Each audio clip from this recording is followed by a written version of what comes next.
Hey, this is Darius from the Swingin Utters. You're listening to the greatest rock show ever.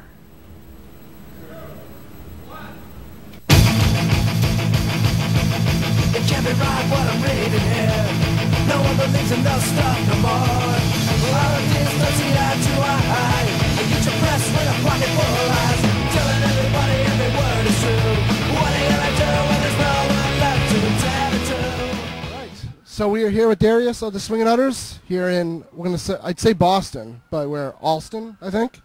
I think we're Alston. Which I already thought was a neighborhood of Boston, but it's not, right? It's an actual Well, place. I'm not in Boston, so I'm going to say it is. Okay. It's close enough, Yeah. you know. And I'll say the legendary Swingin Utters. That's fair, right? Is that fair? Yeah, I mean, it is. It's kind of weird. It is. It's fair, though. You could just say the old Swingin Utters. And it's We're here, it's the same old thing. Swingin Utters here at Great Scott. So here under protest, new album. Now, when you write an album like this, it's first album in, I want to say 7 years? 8 years. 8 years. What has changed between 8 years ago and then you write this album? Musically, I don't think a hell of a lot has changed. I almost think that for this record we kind of, I don't want to say regressed, but it was kind of simpler. It's not a whole lot of the instrumentation that we usually have on our records, and there's like one country song thrown in, but otherwise it's a really basic sort of mid-tempo kind of Swingin Utters record, I guess. Yeah. I think I sort of did that semi-intentionally, sort of subconsciously, because it'd been so long that I didn't want to come out with like a jazz fusion record or No, anything. fair enough. Thanks for that. I mean, it's just we were just kind of lazy for 5 years and also, or 8 years. Yeah, 5 years, wow. 8 years and raising kids and not touring that much, and we just decided to start doing it again, I guess. So. So now you mentioned kids and families, and how does that change the writing process? Like when you're writing lyrics in songs, like how does that? I mean, because you're not obviously a 23-year-old kid anymore, even though you look it. No, but you're not. You know, I'm inherently one of those people that's really pessimistic and super frustrated all the time. Okay. So you get a lot of bitterness out of people who are settled as well. Okay, I mean, good. I've been with my wife 17 years now. Yeah, wow. Not married, but together with her for 17 Yeah. years. But I'm still, I'm still really unsatisfied. No. Good. Oh no, that's No, fine. So I we know, can cut. I know what you mean though. That's a good. Yeah. That's a good question. But it's still what What if you're like some frustrated young man, angry young man? You know, there's Yeah. still some of that in there somewhere. There has to be. Yeah. I mean, if you play music at least. If you have, I don't have a bunch of money. You know, I'm not. You know, I struggled. I'm paycheck to paycheck guy. So I mean, I'm pretty fucking bitter. Okay, good. Good. I'm gonna find myself some brand new lungs, 'cause these ones are black and tired. I'll use them well in my health. On our very first show, we had Dropkick Murphys on. So Cool. friends of you guys, I'm Yeah, sure. Friends of absolutely. us. So it's easy to get your friends on shows. You just kind of nudge them and they say sure. Absolutely. So you probably remember, 15 years ago back in Oh, the hell yeah. back with the Rat and the, Played with them at the Rat a few times, I think. I remember some of those just Sunday afternoon shows that were just You know, a good one is that one of our first, well, it wasn't one of our first times in Boston, but it was one of our really early tours. When Ken, I'm not even sure if the Dropkicks had started yet or they just started. yeah. He actually rented a van and drove us around this area for this small tour, Yeah. just because he's a cool guy. Yeah. Wow.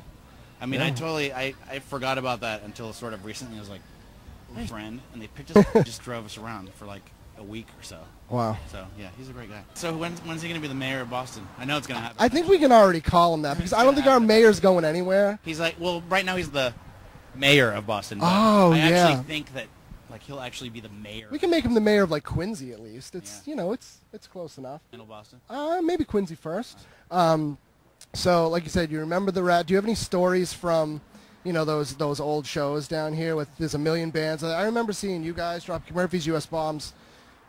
You know, I don't have any particular stories, but it was just one of those places that, along with certain towns like, Washington, D.C. had the 930 Club. We played the original one, which is awesome. Yep. And then we played all the whatever, like the Whiskey in LA, which is a horrible place to play, but we played it, you know, like all these, there's certain towns have these clubs that you have to play, like CBGB's played there once. Yep. It's horrible, but we played there. Doesn't matter, right? And the Rat is one of those places, so that's kind of the only, I mean, I don't really have any stories about it, but that was one of the places that you have to play, like Gilman. People got to play Gilman because it's still there, and that kind of sucks too, but whatever, you know, you got to play there. You got to play there. Exactly. You got to play there. But it was one of those places. It was actually really, I liked it a lot, though. It was set up really, really good. We had some great shows there.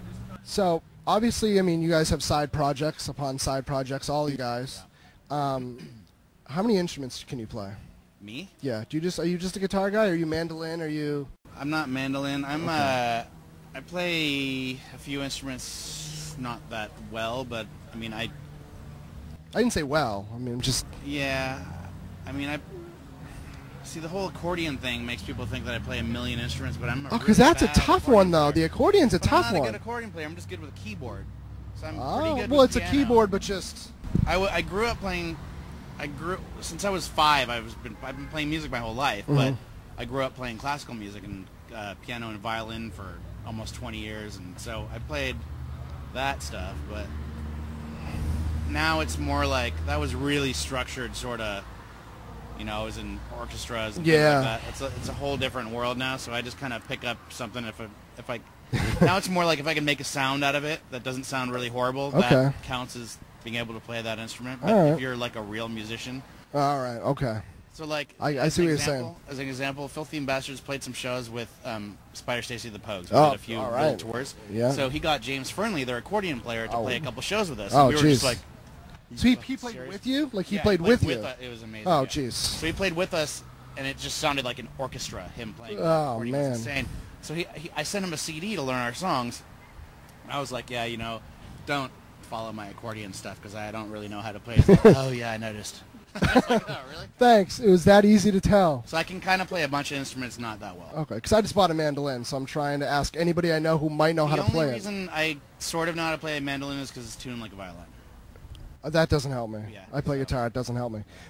Question I like to ask everybody is, you know, with the type of music you play, what do you listen to?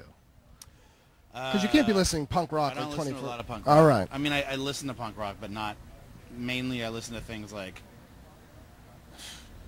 I like the Beatles. I like the Kinks. So he's going out on a limb. He likes the Beatles. Steve Earle, Okay. I like Elliott Smith. I like good. Shins. I like the Pixies. All right, boss. I like Pixies. Okay. Yeah. We all kind of listen to everything. Okay. I mean, we've been on this trip. It's been everything from like blues to jazz to big band to punk rock to hip hop, rap. I listen to everything, but not. But I'm really. I hate music that I don't like. Music that I don't listen to, I generally kind of hate. Okay, I'm with you. It's offensive to me. I hear you. I hear you. So. All right, I think we're good here at Great Scott. So we're going to see the show, and You're actually going to watch the show? No, no. Why'd you have to say that?